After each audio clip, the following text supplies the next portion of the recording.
warahmatullahi wabarakatuh. Pernah nggak sih kepikiran kenapa anak kecil yang syalatnya? Bolong-bolong nggak berdosa atau kenapa orang gila nggak kena hukum syariat? Jawabannya ada di satu konsep penting dalam ushul fiqh, namanya ahliyah.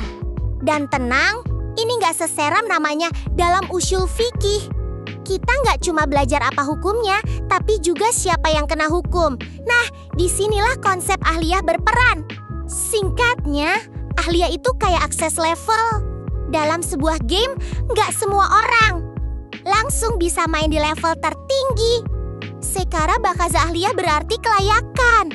Dalam istilah ushul fiqh, ahliyah adalah kemampuan seseorang untuk menerima dan menjalankan hukum syariat. Artinya, sebelum Allah membebani perintah dan larangan, Islam melihat dulu apakah orang ini layak secara akal dan kondisi. Yang pertama, ahliyah al-wujub. Ini adalah kelayakan seseorang untuk mendapat hak dan kewajiban. Contohnya bayi. Bayi belum syalat, belum puasa. Tapi dia punya hak warisan, itu berarti dia punya ahliyah wujub. Ahliyah wujub ada dua cidaki sempurna, seperti janin. Punya hak tapi terbatas, sempurna, sejak lahir sampai meninggal. Yang kedua, ahliyah alada.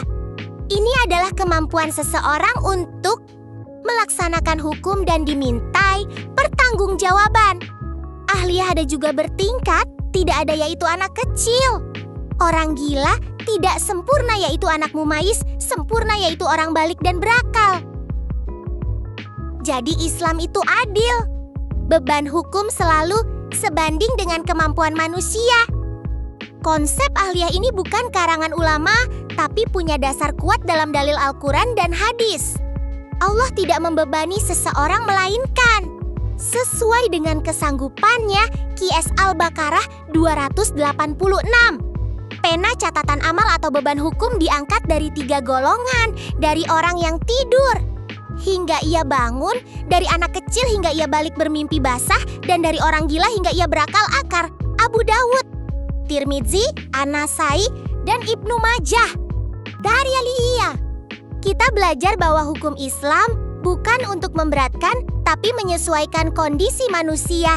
Jadi kalau kamu merasa Islam itu kaku, mungkin yang belum kamu pahami bukan hukumnya, tapi konsep dasarnya.